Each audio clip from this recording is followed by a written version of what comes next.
Good evening. Thank you all for viewing tonight's Planning Commission meeting. I'd like to call this meeting to order at the City of Clearlake Chambers on May 24th, 2022. As a reminder, if you're on our Zoom meeting as a participant, please put yourself on mute unless you are speaking. We are currently live streaming this meeting on the city's YouTube channel and the Lake County PEG TV live stream YouTube channel. To begin, may I please have a roll call? Commissioner Williams. Here. Commissioner Stewart. Here. Commissioner McCarrick. Here. Vice Chair Coker. Here. Chair Wilson. Here. For those present, please stand for the Pledge of Allegiance.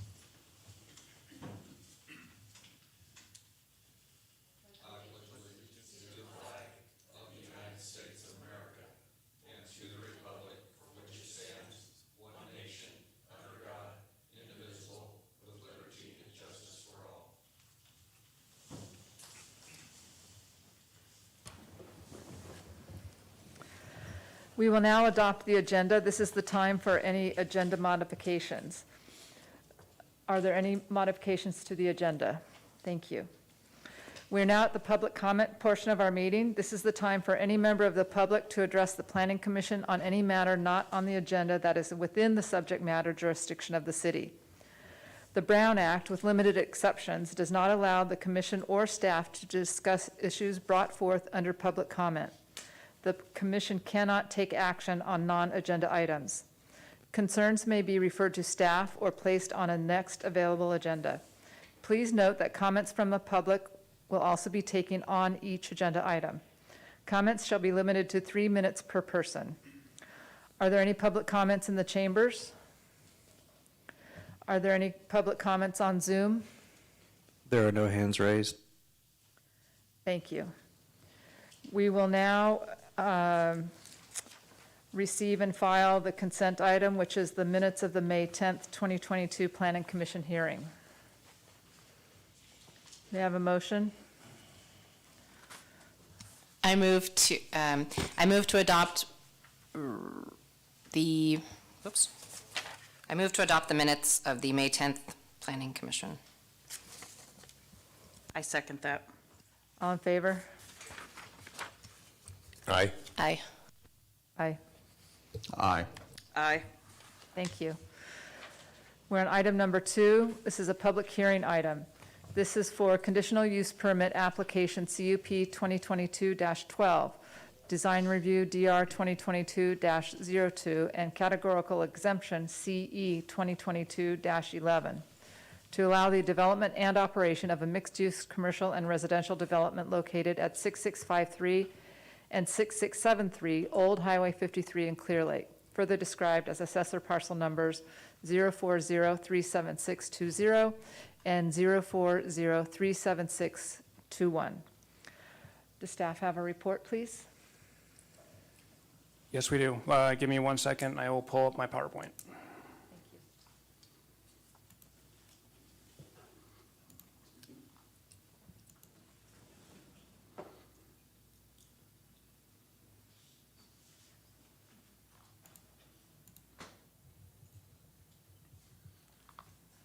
Okay, so good evening, everybody. So we're here for J&S Market. It's a mixed-use commercial and residential development located at 6653 and 6673 Old Highway 53. So the site description, there's an existing use on there. It is a market. It's approximately 0.80 acres in size, and that is the two parcels combined. It's rectangular in shape, and the current zoning is general commercial. So the use permit request involves a few items. So there's the market and convenience store, the coined laundromat with water purification, which will be located in the existing market. So the existing market will be converted. And then there's going to be a mix of retail and service stores. It'll include a deli, ice cream parlor, pizzeria, and that will also include the sales and consumption of on-site alcoholic beverage. There will also be a drive-through facility, and there will be 2 living apartments that will be located above the new market and convenience store. So this is just a location map and kind of a general, you can barely see the cursor. So these are the 2 project parcels highlighted in pink here. You got what's known as the airport property up in this area. You got residential, and then you got some high density, and then I mixed of commercial and residential in the surrounding area. So this is the site plan layout. So you can see right up in here is the market with the residential units above. You have over here, which is the existing market, and that will be converted to the laundromat with the water purification here, and the laundromat will consist here. And then you have the retails and service stores located here, and then the drive-through will be located right in here. So in regards to drive-through requirements, our code recommends a minimum of 114 feet in distance for stacking. The current proposal is 90 feet, and in discussions with the city engineer and stacking requirements, so as proposed, staff feels that it has met the intent for the requirement. And additionally, there's going to be a 6-foot CMU retention wall located along here to help reduce any emissions or noise concerns with the parcels that are zoned residential right here and those that are developed with homes. So in your packet, there's the detailed plans of the interior layouts of how the store will be configured, but this is just kind of give you a rendering of what it could look like once it's fully developed. So the application process, so upon taking in the application, a request for review, also known as an RFR, along with AB 52, which is the tribal notification, was sent out and circulated from October 21st, 2021 to November 19th, 2021. The city did receive some comments, from special districts, environmental health, their basic generic comments that have been incorporated into the conditions of approval, and the tribal health was circulated for the required days of 30, and the city did not receive any tribal notifications for this project. So in regards to environmental review, staff has made the determination that the project is category exempt from the California Environmental Quality Act pursuant to Article 19, Section 15332, infill development projects.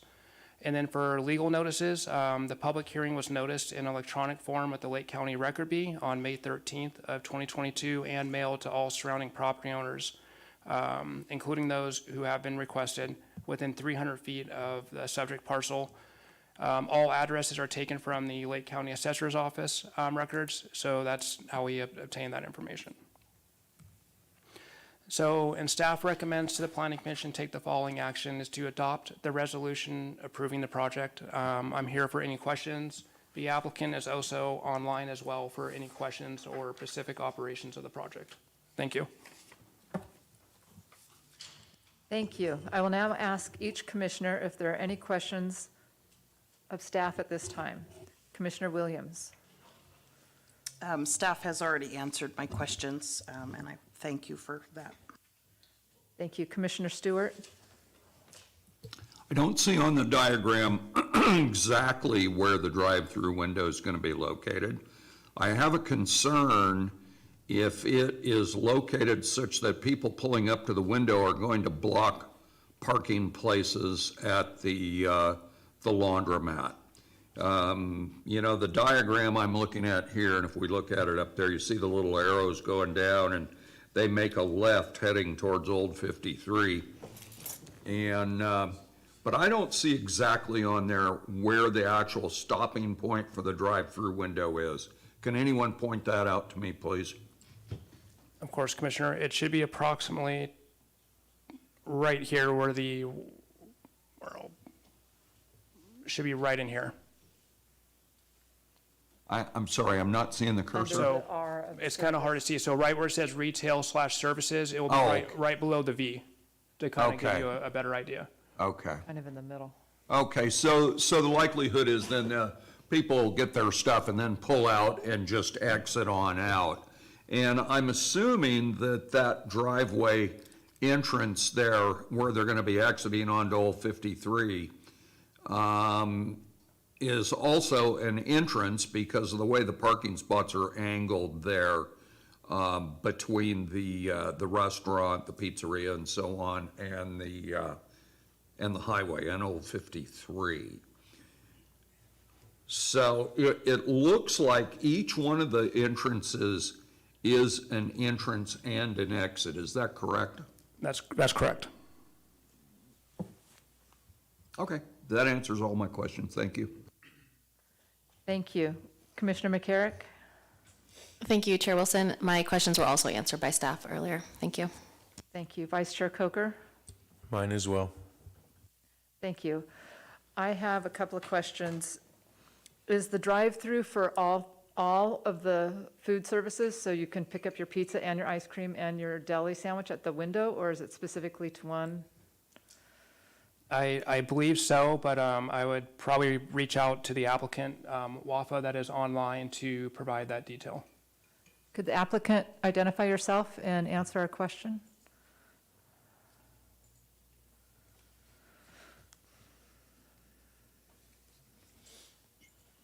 Hello, my name is Wafa Al-Mahamid.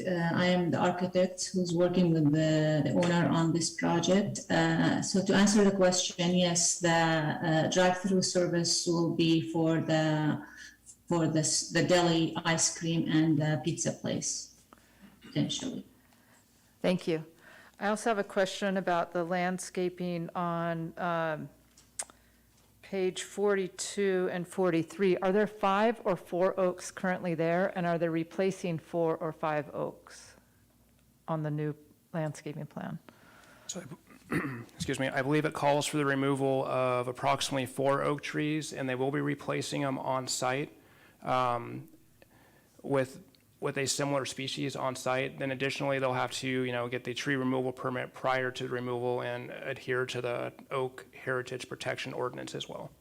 I think I saw 4, but then when I got to the diagram, there were 5 oak trees mentioned. So that, and as I drove by, because I passed that property on the way to this meeting, it looked like there were 5 oaks. So I just want to make sure that we're consistent with 5 and 5, or 4 and 5, or 5 and 4. Okay. So if that would be fixed, that'd be great. I also have another question for staff, if you know. Is this expected to be built in phases or all at once? I think it's expected to be, built all at once. Determining what structure they'll be constructing first, I am not sure. I would reach out to the applicant that's online, but I expect that it's not going to be phased out. Okay.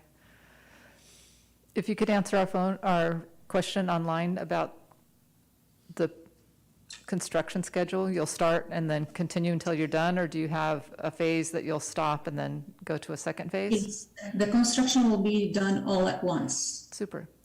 Thank you. Mhm. I will now open the public hearing on this matter. Are there any public comments on this agenda? Is there anyone in the chambers that wishes to speak on this item? Is there anyone online via Zoom? Oh, excuse me. Could you please come to the podium and tell us your name, please? My name's Stan King. I live in the neighborhood there.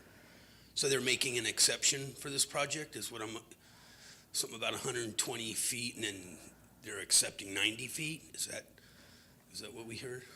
Staff? There is a allowance in the, there's a standard in the zoning ordinance for drive-throughs, but there's the allowance that upon approval of the city engineer, it can be reduced somewhat. So that's what is proposed with this project, yes. So they're making an exception? Yeah, thanks. That's what I want. Thank you. Are there any comments on Zoom? Oh, if you'd like to come up to the podium, sir. We're still in the chambers.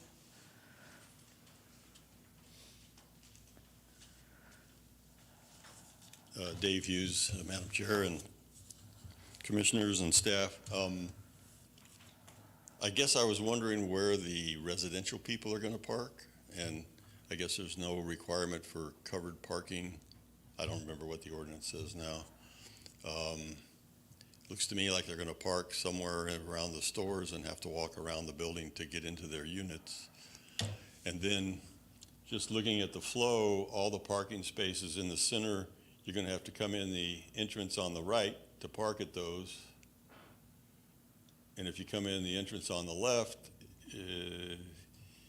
if you want to go to the laundromat, I guess you can go through the parking. I don't know how wide those aisles are, but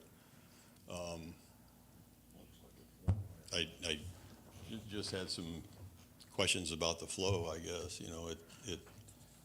It seems like, I don't even know why I'm saying anything, but it just seems to be kind of, again, intense development on the piece of property and trying to jam a lot of stuff on it. But again, one of the questions was, you got 2 3-bedroom units upstairs.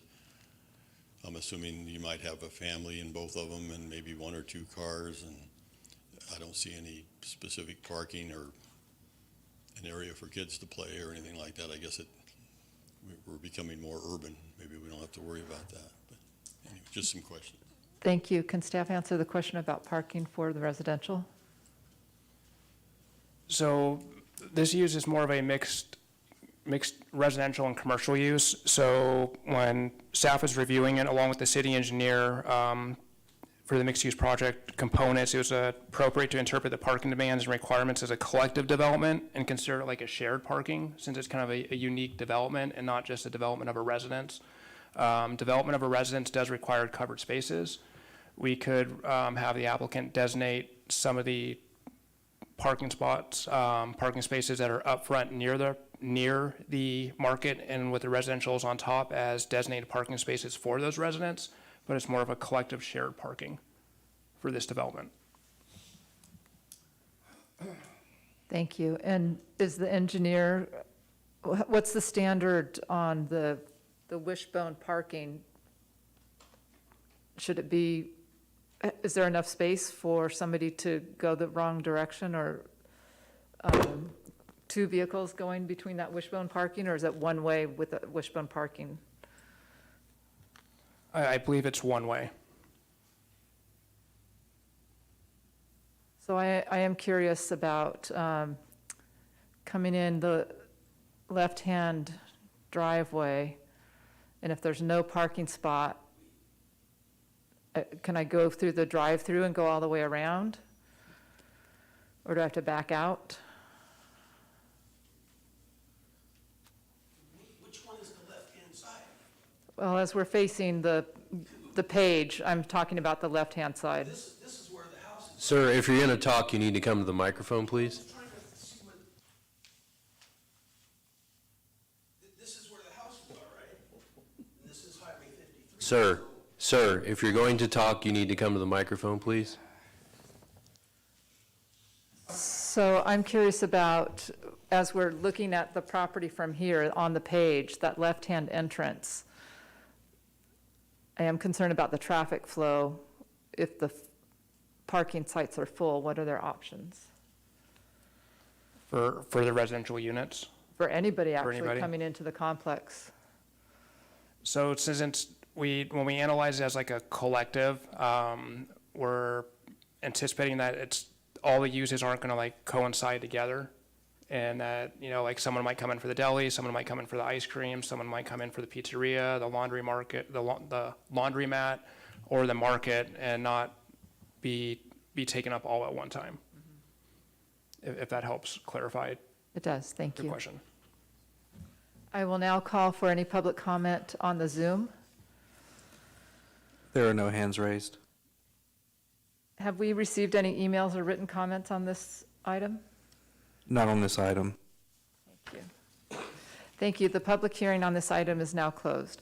I will now ask each commissioner if there are any further comments for deliberation on this item. Commissioner Williams, I have no additional questions or comments.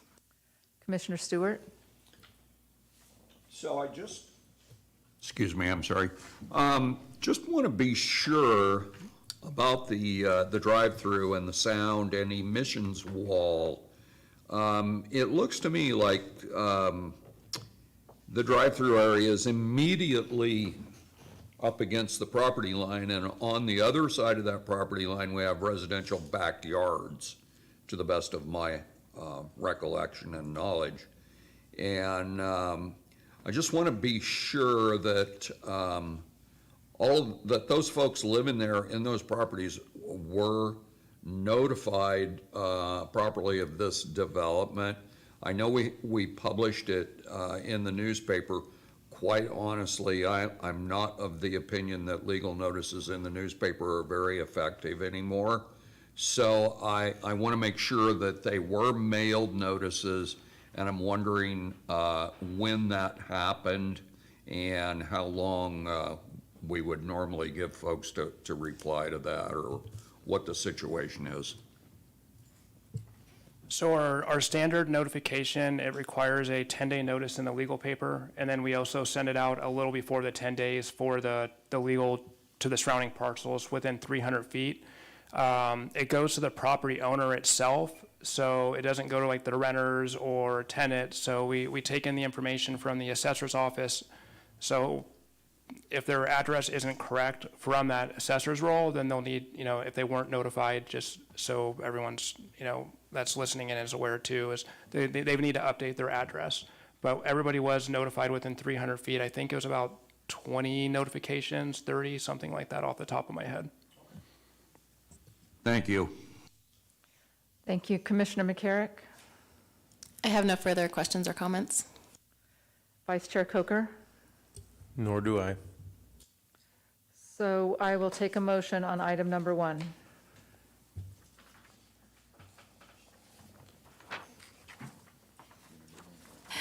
Okay. I move to adopt Resolution PC 2022-12, a resolution of the Planning Commission of the City of Clearlake approving conditional use permit application CUP 2022-12, design review DR 2022-02, and corresponding environmental assessment / categorical exemption CE 2022-11 to develop and operate a mixed-use commercial and residential development located at 6653 and 6673 Old Highway 53, Clearlake, California, 95422, further described as assessor parcel numbers APNs 040-376-20 and 040-376-21. Thank you. Do I have a second? I will second that. Thank you, Commissioner Williams. Can we have a roll call vote, please? Commissioner Williams, Aye.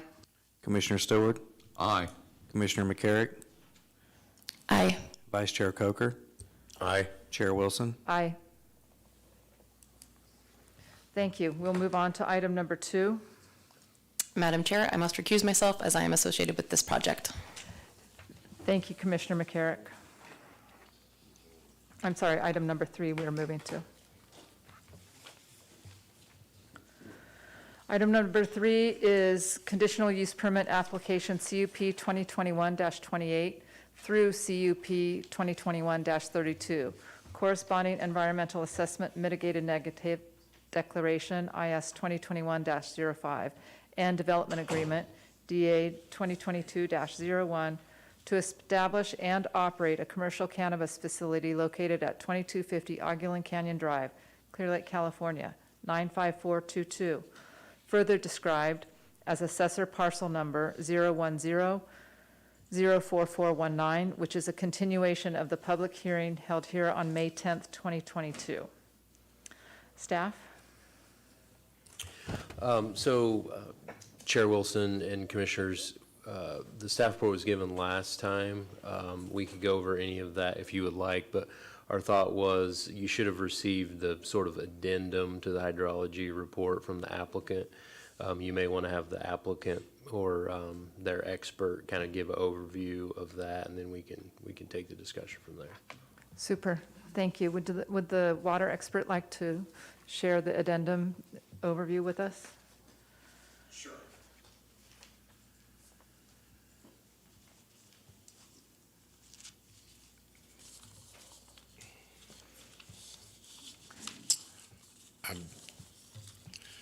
My name's John Lane. Good evening, everybody. I'm a California State professional geologist. I've got 20 years as principal scientist with Chico Environmental Science and Planning.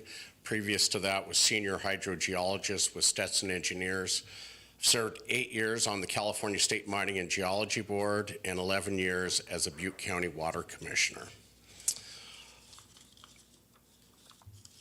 So On August 4th, 2021, Chico Environmental prepared a hydrology analysis for 2250 Oakland Canyon Road in Clearlake, California. Assessor's parcel number 010-04419. The expected annual water use for the cannabis cultivation project was estimated to be 511,400 gallons per year.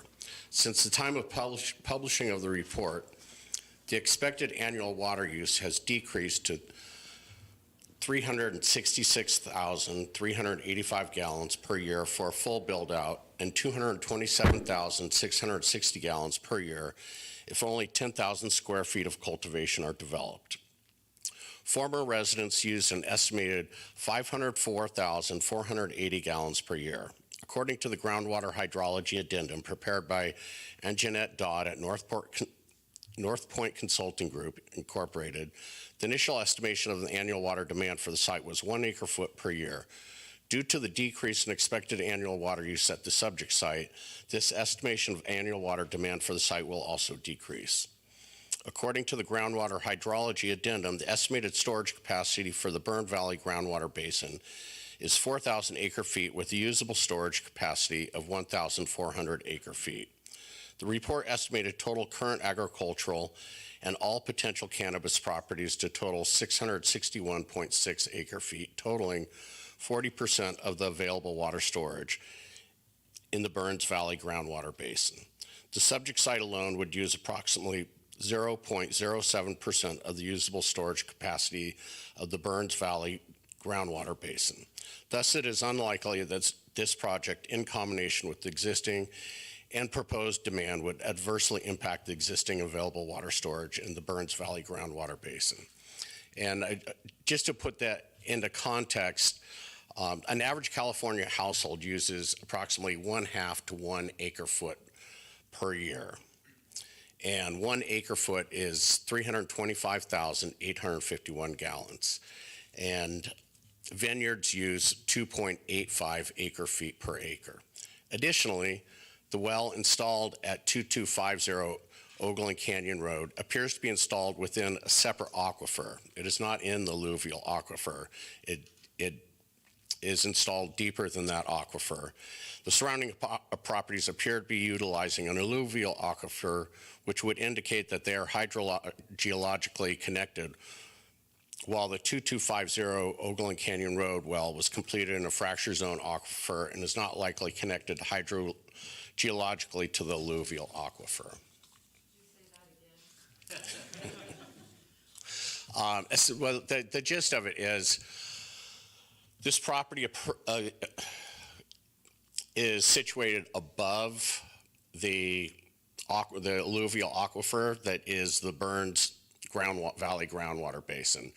And then it extends 200 feet down.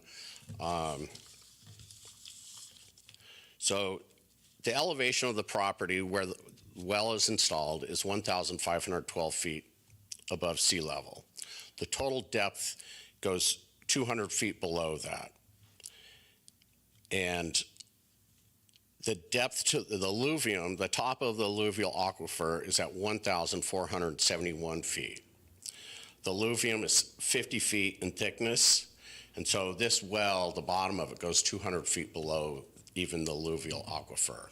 And it appears to be in the cache geologic formation. So there are two different aquifers, and the property is pulling from one, and the Burns Valley is pulling from another. Yes, and they are not importantly connected. As far as we can tell, and you know, one thing about this area is it has very little studies have been conducted on it, and that is one of the issues at hand here. We really don't know what the connectivity is between the aquifers, or if there actually is one. It is a shortcoming in this issue, and I would recommend that this area, if would need more monitoring wells and more attention, maybe even a groundwater management plan if that became an issue. But as it stands now, with their build-out plan, they would be using less water than if it were a residence. And if you're looking at cumulative impacts, then this would be a positive by having this project, because then you wouldn't have a residence using twice or more as much water. Thank you.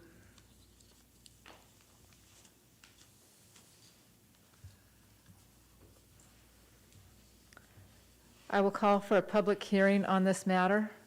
Are there any public comments in the audience, in the chambers? Looks like the applicant may want to provide some comments. Oh, before we get- super. Oh. Oh, please come forward. I didn't know that. Good evening, Chris Gretzinger. I have an additional speaker on Zoom. Oh, welcome. Please identify yourself and share your expertise. It should be Steve Blue.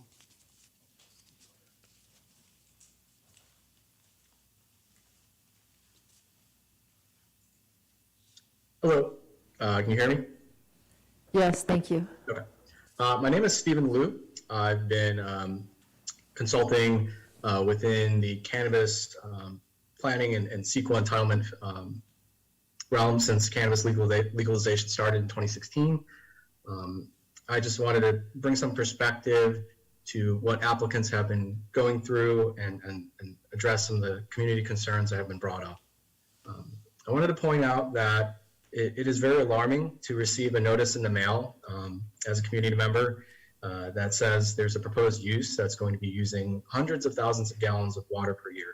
And I understand and respect that. But it's because the state of California, through the enactment of their cannabis regulations, has forced communities and cannabis entrepreneurs to enter through this entitlement process, this public hearing process.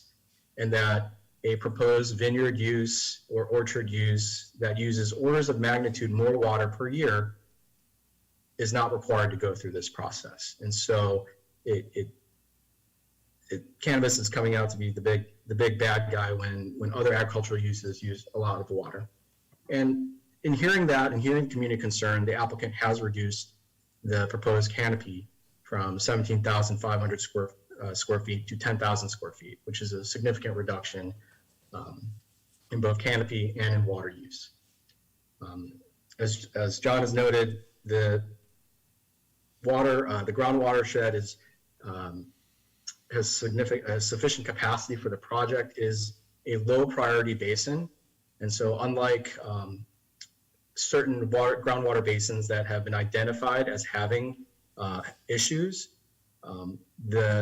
there is not as strict of requirements for drilling new wells, and there are no monitoring or tracking or reporting requirements.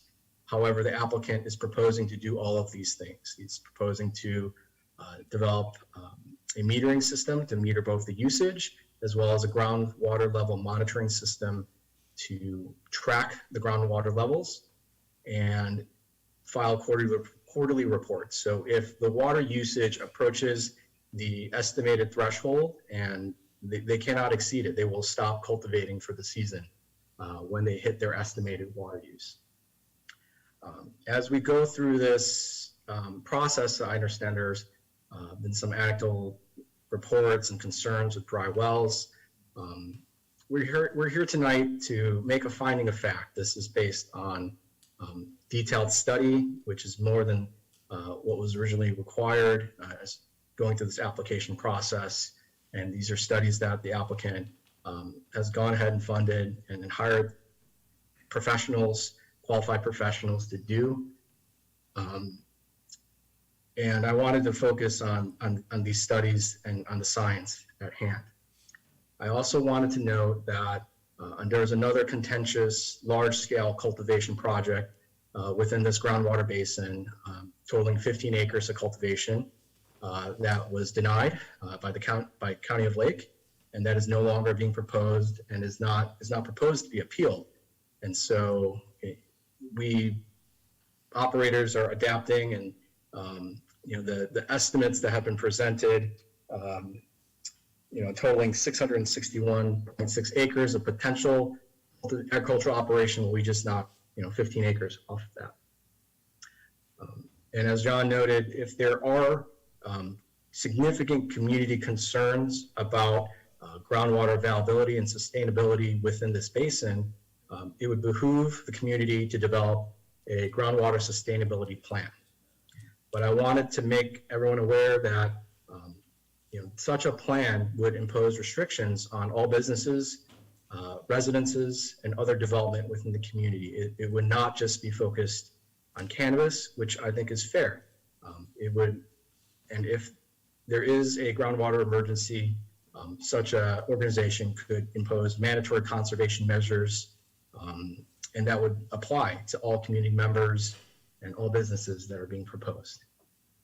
I also wanted to note that in discussing with the applicant, who also has a distribution license and is already operating under that license, there's been a struggle within this business community within cannabis with collapsing commodity prices and commoditization of the product. But they have a solid business plan. What they are proposing to produce is a mixed light product. It is what the market demands. The economics of full sun outdoor row crop cultivation that has been the focus in this region for several years it's no longer economically viable, and so that's going to trickle away economically. And in order for the County of Lake and the City of Clearlake to be represented in this industry, we will need operators such as the applicant utilizing this form of cultivation to bring a product to consumers within the state and hopefully nationwide once national legalization occurs. In discussing with them, because they procure from other cultivators as a distributor, they're aware of maybe one other license operating within the County of Lake that produces this type of product. They also noted that since the enactment of the ordinance in Clearlake, they're not aware of any cultivator that has actually vested their entitlement and developed their project. So they're hoping to be the first to develop and produce a true local product for the community and for the state. I'm available for any other further questions or discussion if needed. Thank you. Thank you, Mr. Liu, for making yourself available. I'll continue on the public comment. Is there anybody in the chambers who would like to speak publicly? Please come to the podium and state your name, and you have 3 minutes.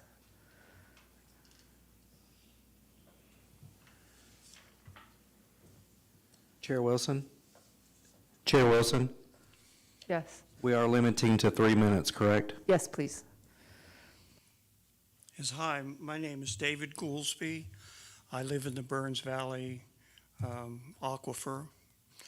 And I just wanted to reiterate that in a recent hydrology memorandum from a nearby proposed grow, it was suggested that if this cannabis grow zoning is fully developed, we add in the other existing ag already sucking water from the basin and include the minimal water usage from existing domestic wells, that over half, about 730 acre feet of the 1,400 acre feet of available water storage capacity of the aquifer will be drawn out during the growing season.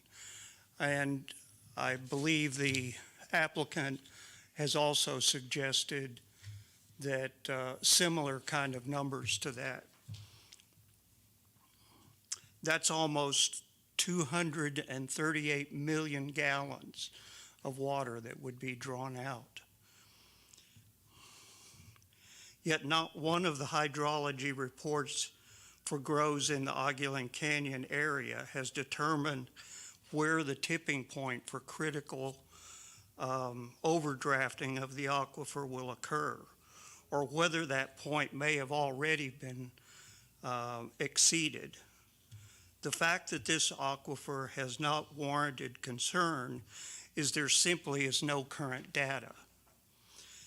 And the vineyards, cannabis, and other new ag wells were not even included in the 2006 Watershed Protection District study. Most of the domestic wells fall in the 50 to 100 foot depth range, and clearly those wells are already under threat.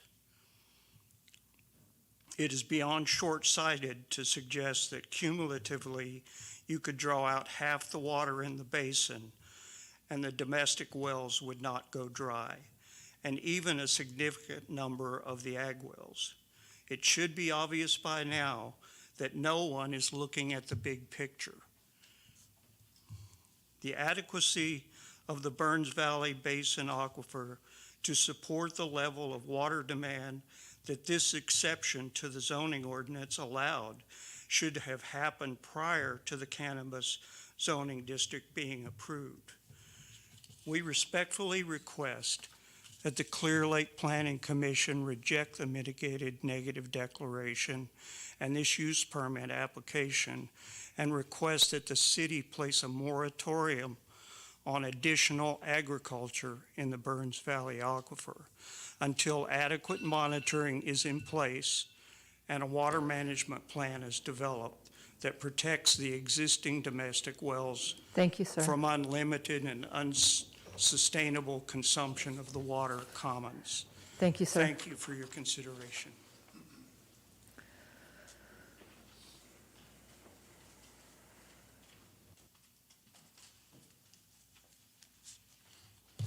Again, Chairman Wilson and commissioners and staff, my name is David Hughes. I also live in the Burns Valley watershed. I sent an email to the chairman of the Board of Supervisors asking that the county impose they decided not to do a county-wide moratorium on ag and cannabis, but we're asking them to do a focused in the Burns Valley watershed and Augulin Canyon area. I know the city council has been asked to do the same thing. We were at last week's city council meeting. While we appreciate the efforts of the applicant to reduce the amount of cultivation, we don't feel that the studies that have been done are adequate. The geologist even said, appear to be. As far as we can tell, very little studies. We don't really know. These are words that he just said. We don't feel that the cumulative impact of a new cultivation with what's already existing in that Burns Valley watershed has been addressed adequately. Even Mr. Liu mentions what our applicants are going through. What are the neighbors going through? What are we going through that live there? He even mentions when they reach the threshold. We don't even know what the threshold is. What is the threshold? I think I handed out a study that we had done at the last meeting that mentions the watershed for the 2050, which was mentioned tonight by Mr. Liu. The one we appealed, that the Board of Supervisors upheld our appeal because of the water concerns. I can review that, but I only have 3 minutes, so I'd rather not. But I did talk with our hydrologist that did that review, and he said there were a number of things missing from the hydrology report for this project, like a project site well log, a map showing accurate depiction of the wells nearby. We know there are many wells in the vicinity, and these aren't shown. Water depth is not shown for 2 wells in Figure 4. The pump test was not sufficient length and did not provide enough detail to evaluate the robustness of the well. The pump test should be run until the well equilibrates and for a period of at least 24 hours. Recharge data should be collected until the depth to water recovers 90% from what it was originally. The pump test detailed was 1 year ago and did not contain this information. Geologic map is too generic and does not show the interaction of geology between the project site and Burns Valley. The addendum provided suggests that Yeah, I think it was mentioned additionally, the well installed at 2250 Canyon appears to be installed with a separate aquifer than the surrounding properties, etc. It is well understood that alluvial aquifers are recharged at the boundaries of the basin, which are located proximal to the project site. The fracture zone aquifer that is mentioned cannot be verified since I haven't seen a well log for this project. Thank you, Mr. Hughes. Please conclude. I'd like to finish, if I may. Give me another 30 seconds. Finish I'm almost done with what my Please proceed. hydrologist said. Thank you. The main water bearing unit in Ogden Canyon area appears to be fractured volcanics. With respect to the document entitled Understanding the Burns Valley Groundwater Basin, which they sent out a couple of days ago, item 10, it is proposed that the groundwater underlying the project site in the lower part of the Burns Valley is the lower lake formation. However, the geologic map included in the document, which is more detailed than the geologic map provided in the hydrology report, shows a non-marine terrace deposit that is primarily volcanic outcropping in the northern portion of Burns Valley and presumably continues southward towards Clearlake. The point being that the geology in the Ogden Canyon appears to intersect the Burns Valley at the margins and serves as a source of groundwater in Burns Valley. Again, Thank you, Mr. Hughes. we're asking that they at least hold off on the cultivation until we get more information. And we'd like to participate. I know I've heard that they will participate in doing some kind of monitoring. We just need to put a program together so that we're not being adversely impacted more than we are now. The drought obviously is a problem, but we think the usage is too. Thank you, Mr. Hughes.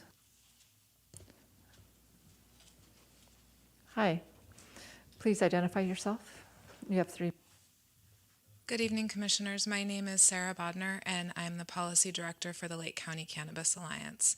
And, you know, there's no doubt that the drought is a really serious issue. And as operators, it's the issue that we're most aware of, because if there's not enough water, we can't grow. And if we don't take care of our neighborhoods, then our businesses won't be successful. You know, and I will say candidly, not every project is a good project. And whether that's cannabis or housing, even though we really need housing. And it's really important that we have responsible projects come forward.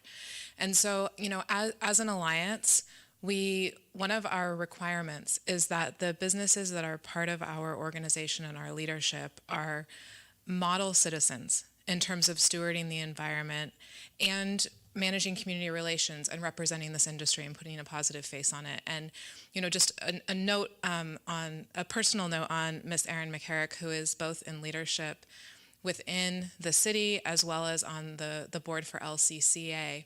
I think we all recognize we have a responsibility to paint this industry in a positive light. And I think that comes with, you know, taking the risk of any business. So with regard to water and stewardship, we acknowledge that it's a really serious issue.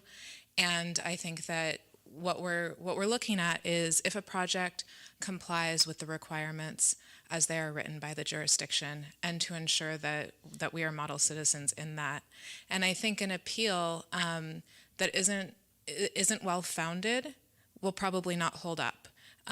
We have a lot of bigger problems as a world, as a country, as a state, and as every jurisdiction to deal with water.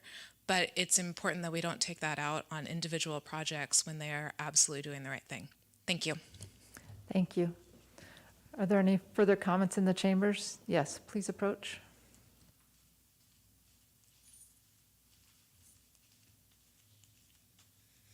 Hello, Commissioners. My name is Jennifer Smith, and I'm with the Lake County Cannabis Alliance. To echo some of the words that you've just heard, this is a very responsible project. The applicants have met the requirements of your local ordinance, and they've gone above and beyond when there have been changes, when hydrology reports were required. They've gone ahead and done those. Aaron and Chris are model citizens. They're trying to bring jobs to the community. And not only that, they're a vertically integrated project. That means more than just farm labor jobs. There's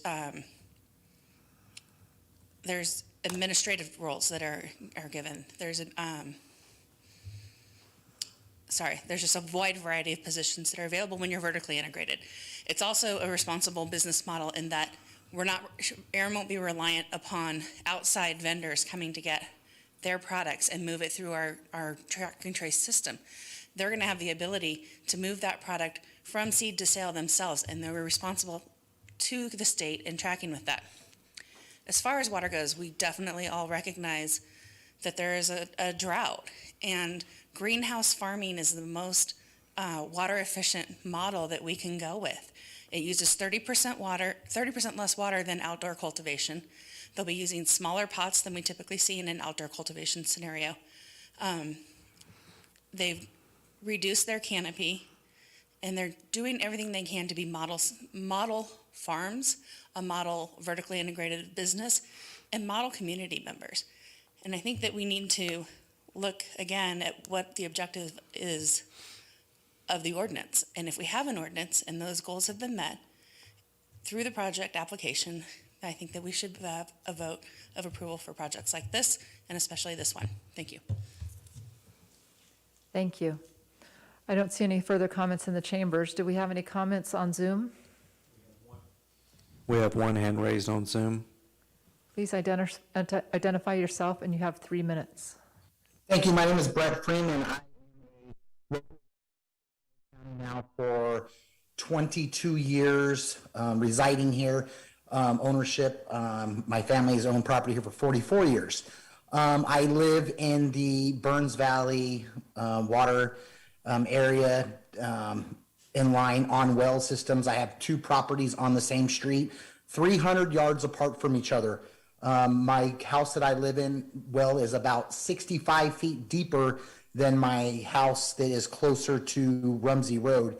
The house that I live in, my water is perfect. There is no filtration system. I have been drinking it for 22 years. My house down the street now, on the other hand, the well is only like 35 feet deep and is completely on softeners, sanitizers, everything, because it's undrinkable.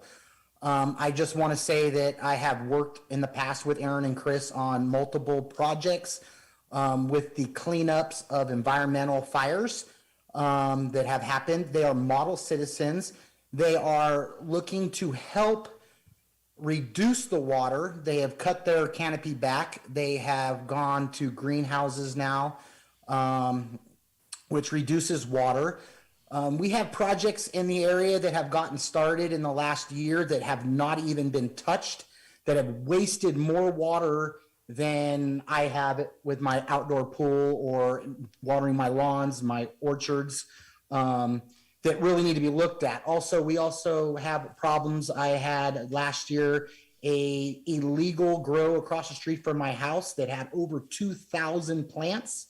That was luckily caught and taken down, that is nothing but stealing water, not monitoring it, not doing anything. I know for a fact in the Burns Valley area, there's probably about 6 more. We have droned this area in the last couple of years and realized that that is our problem, not people that are actually trying to solve the problem, trying to monitor their water, trying to become model citizens. I really think that the city council and the planning commission should pass this forward because they are model citizens and they are trying to bring jobs to Lake County and Clearlake. Thank you. Thank you, sir. Do we have anybody else in the Zoom room? There are no hands raised. Do we have any written comments on this item? There was one from Nara Dalbaka that was given to the commissioners earlier this evening. Would you like it read? Yes, please. Good afternoon, commissioners. I am writing in strong support of Aaron and Chris's application. They are excellent members of both the broader Lake County community and the local cannabis community. I've experienced Aaron and her active support of small and medium farmers in Lake County, making sure that their product is uplifted and promoted when they didn't have the resources to do for themselves. I know that when it comes to the environment and the community, they will always take a thoughtful and considerate approach. They are excellent ambassadors for our industry, and Clearlake is lucky to have them. Best regards, Nara Dalbaka. Thank you. I will now close the public hearing, and I will ask if there are any further comments from the commissioners. Commissioner Williams? I have no additional comments or questions. Commissioner Stewart? I'd like to question staff about the proposed amount of water that that the applicants are saying they're going to use at this point. It looks, from what I can tell of reading the documents here, that their proposed usage would be approximately the same or perhaps slightly less than a typical residence. Can staff tell me, is that actually backed up by any research or study of what a normal family normally uses in a year? You know, somebody that, I know there was a residence on this parcel previously, and it mentioned a larger amount of water being used previously when it was used as a residence than what the applicant is proposing to use. I don't know if there's any actual way that that was documented or if it's just on hearsay or what the situation is, but quite honestly, I'm not excited about approving commercial uses of groundwater while we're in a drought. I certainly wouldn't be opposed to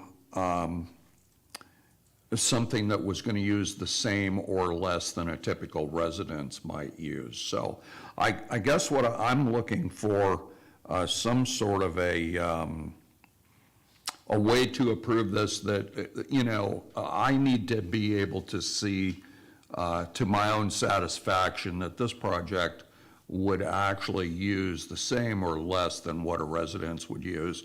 And I'm wondering if any of this documentation actually really supports that. Thank you. Well, I mean, Staff I can has a try to comment on that. respond if you want. Yes, please. I mean, we've looked at some range. I mean, there's a big range of water, household water use. You heard from the hydrologist that he thinks that it's within that range. I think it's certainly within some of the ranges that you see on average use. What the previous property owner there used, we obviously have no idea about that, so I couldn't guarantee it. I mean, there's definitely, just in stepping back and looking at this from the staff perspective, I mean, we certainly believe the drought is real. And there's been kind of two stories about the Burns Valley aquifer and availability of water. We've heard a lot of issues that are concerning. Folks, having wells dry up and so forth, and certainly that's not something that we would want anyone to go through. But there's also a lot of other examples in talking with folks. I mean, that live in that area, and I mean, they've lived there for years, never had any issues. There's been some mention of there's only one monitoring well currently that's within that basin, which there should be more. Like if you were to look at some of the state websites and whatnot, the Burns Valley Basin has a lot more monitored wells. It just so happens that the one monitored well is now owned by the city on the property that we purchased in the housing project and the sports complex are moving forward on. So we recently had some work done on that well and put a new casing in it because it was old and wasn't working properly. And just within the less than a month had a pump test done, an 8-hour pump test, and the static water level at the beginning of the pump test was only 13 feet below ground level, and it produced over a minimum of 200 gallons a minute each time they checked it over an 8-hour period. And so, I mean, if you do some simple math, even that pump test produced almost half of the water in 8 hours that they're expecting to use in a year. Now, there's a lot of, that doesn't mean that their well is going to produce that and so forth. But, I have other examples of folks I've talked to that have a similar issue with their residential well that's, 65 feet deep, and they've recently had work done and performs well, been there for 20 years, never had problems. So there's definitely different stories there. I think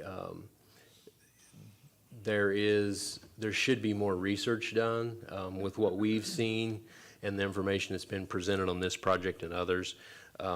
Staff doesn't have a concern with moving forward with a project like this at this time, but that doesn't negate the need, I think, for some more research. Now, and just seeing what else was out there, I spent some time earlier today just looking at the Department of Water Resources website, and I don't know if any of you have taken the time to do that. I could send you the links or even pull it up if it was necessary, but there's quite a bit of information on there that shows trends over time from wells that are monitored. For the folks who have a well that may not be operating correctly, this may not give them a lot of relief, but we could pull this up and show that the 20-year trends that they've predicted show no expected change in the overall water table in that basin. There's not a single dry well in the Burns Valley Basin that's been reported to the state.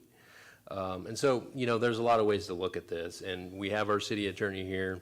We want to make sure that the commission, if they have any questions about your responsibility in making a CEQA determination based on cumulative impacts, or, you have to make a decision based on the facts and whether those facts lead you to believe that this project's going to have a significant impact on the environment. So. Let me just add just one more. Whether you want to approve it or not is one thing, but from a legal standpoint, the question of, have you heard enough evidence to reasonably conclude that the cumulative environmental impact is not significant based on previous projects, this project, and probable foreseeable? I think you have enough evidence there based on the hydrology reports and the addendum. Again, that's the baseline from the legal standpoint. Is there enough factual evidence to make that finding? I think the opinion is yes. The question is, is it a project you want to approve now? Thank you. I'll continue with the Vice Chair Coker. Do you have any comments or questions? Yes, I do. Mine is what the scientists said about how deep their well is compared to how deep the residents' wells are. And he's not sure if they are one aquifer. Even if it is two aquifers, they're combining somehow. I'm not sure, I'm not a scientist. But if they're taking water out, the residents' water is going to go down faster. So that's my concern. My other concern is, could the cannabis business bring in their own water instead of pumping it out of the ground? There are companies around here that operate potable water. I used to deliver it. I know it's expensive, but during the drought, that's one way of getting around it. You'd have to buy tanks, lots of them, but that's one option for you. Thank you. Thank you, Vice Chair Coker. I have a question about the addendum, the Understanding Burns Valley Groundwater Basin document that was in our packet. Who provided that data? This was the applicant's hydrologist that they hired, yeah. So there were two documents that came from the hydrologist? Yeah. Okay. This one was an addendum based on the comments from the commission at the last hearing. They just thought a little bit more discussion about cumulative impacts was something that was requested, and so it's just some additional information that thought might be helpful for the commission. Yes, that was very helpful. If I would say that if you do choose to approve the environmental document, we would have some proposed language to just clarify this addendum, and it's a sort of look at any cumulative impacts would be included in the mitigated negative declaration. So, great, thank you. I think we're ready to take a motion on this item.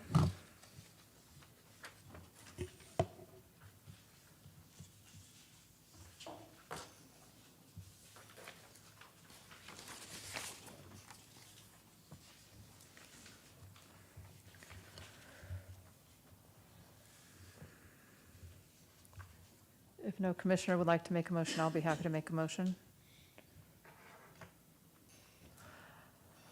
I move to approve Resolution PC 2022-10, a resolution of the Planning Commission of the City of Clearlake approving conditional use permit CUP 2021-28 through CUP 2021-32 for the development of a commercial cannabis operation located at 2250 Augulin Canyon Road, further described as APN 010044419, and move to adopt Resolution PC 2022-11, a resolution of the Planning Commission of the City of Clearlake recommending approval of a mitigated negative declaration based on initial study 2021-05 and development agreement DA 2022-01 with the inclusion of the latest hydrology report.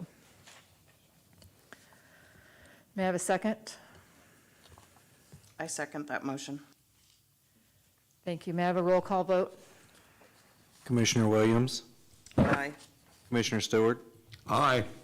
Vice Chair Coker? No. Chair Wilson? Aye. The motion passes.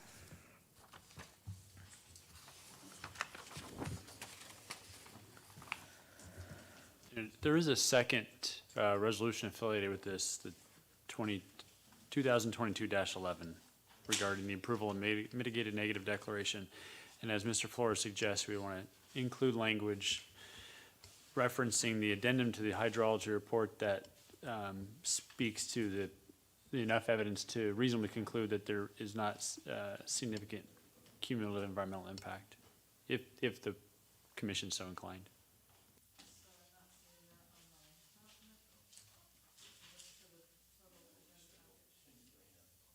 I'm going back to my agenda package. I don't see it on my script.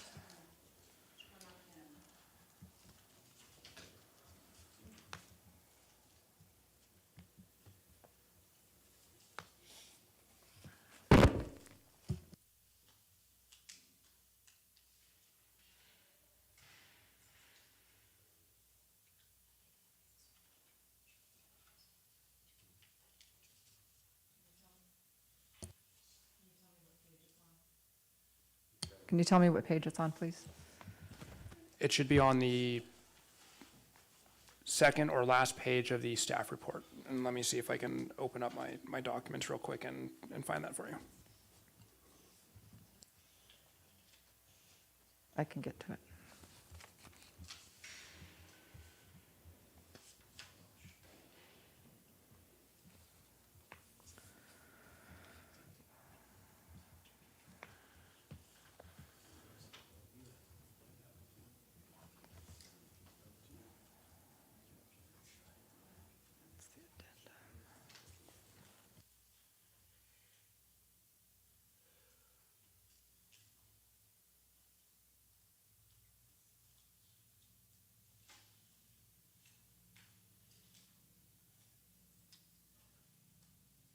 It should be on page 8 of the staff report. Page 80. Page 8.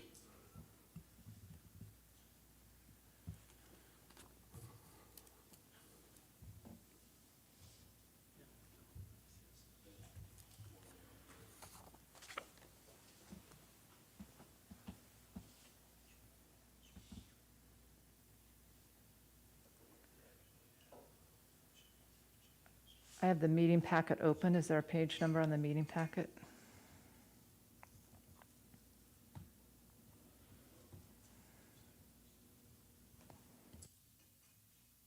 It is listed on the staff report motion, but I don't know. It's not on page 85. Try 84, because we have a gray box in the... Well, but that's not the resolution, that's just the staff report. It has to have the motion to adopt the resolution.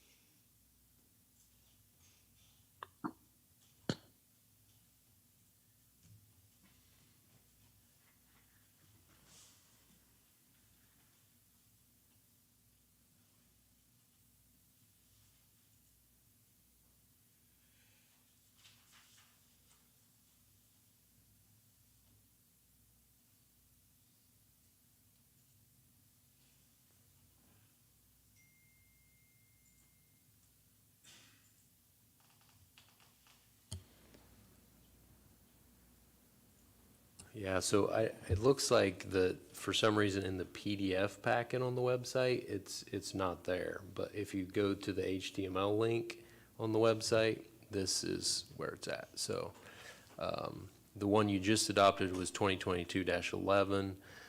This one is just related to the mitigated negative declaration and then recommending approval of the development agreement, and this is 2022-11, or the one before was -10. So if you do look at page 84 of the staff report, it has the appropriate motion for you if you would like to make it. So I'm on page 84 of the meeting packet PDF format. And there's a move to approve resolution PC 2022-10. Okay, sorry about all this. Looks like the one that we just approved. Down. Yeah, it's right here. They're kind of jumbled together, unfortunately. Okay. And move to adopt resolution 2022-11. So I guess the way it was presented on the staff report was kind of as one motion, but Okay. the better way to do it would be to adopt the resolution PC 2022-11 as a separate action. And, okay, so I'm seeing in number 2, it says, no, I'm looking for number 11. Hold, please. It's right in the middle of that paragraph under number 1. You can kind of see it highlighted here.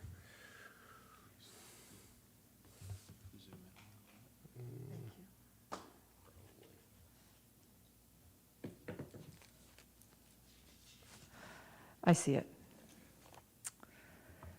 I move to adopt resolution PC 2022-11, a resolution of Planning Commission of the City of Clearlake recommending approval of a mitigated negative declaration based on initial study 2021-05 and development agreement DA 2022-01 to the City Council. Yeah, with the recommended additional language to the mitigated negative deck, if you're okay with that, the city attorney. With the additional, can you repeat that, please? With the additional language related to cumulative impacts be added to the mitigated negative deck. With the additional language related to cumulative impacts added to the mitigated negative declaration. May I have a second? I second. May I have a roll call vote, please? Commissioner Williams? Aye. Commissioner Stewart? Aye. Vice Chair Coker? No. Chair Wilson? Aye.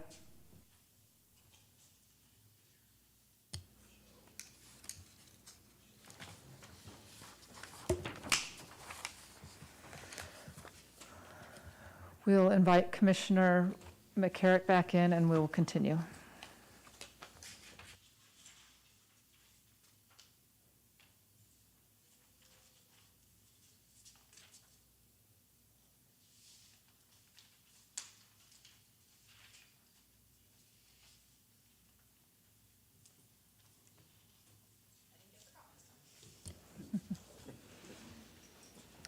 Okay, Commissioner McCarrick is back, and we are moving on to City Manager, Community Development, Director, Staff, and Commissioner reports. Are there any reports from staff? Just a couple of brief things. Our fairly longtime building inspector, Dave Deacons, recently took a job with PG&E, and so he's not working with the city any longer. And so if you know any quality building inspectors out there, please let us know. We have been using a consulting firm to do our plan checks. We've had so many kind of larger, complicated projects that we had contracted that out. And so they're sending an inspector up a couple of days a week to deal with our stuff kind of on an interim basis. And then, I don't know, I guess really the only projects that there's significant progress right now, the two housing projects, the one on Old Highway 53, of course, is moving along, and then the one on the Burns Valley property, catty-cornered from the Senior Community Center. They finally just closed on all their financing last week. That property was transferred from the city to them yesterday, and they expect to break ground next week on Wednesday. So you'll see a lot of activity out there. So that's really all I have to report unless you have any questions. Thank you. Yeah, I got on staff about that today, actually. It was supposed to have been done a while ago, so, yeah. Yes, another report? To add real quick, for the training that I emailed out to all the commissioners, if I can confirm, or if anyone is interested in attending that, if we can get confirmation so we're able to get you signed up for the online training, or the one located at the facility itself. Thank you. Can I have my thing up? Commissioner McCarrick? Was that the one in October? I believe so. I'd have to double check the email. Okay. So we're asking all the commissioners to confirm either way with you. Correct. Thank you. Thank you. Any commissioner reports? Seeing none, we can move to the final item on the agenda. Does any commissioner have a request for a future agenda item?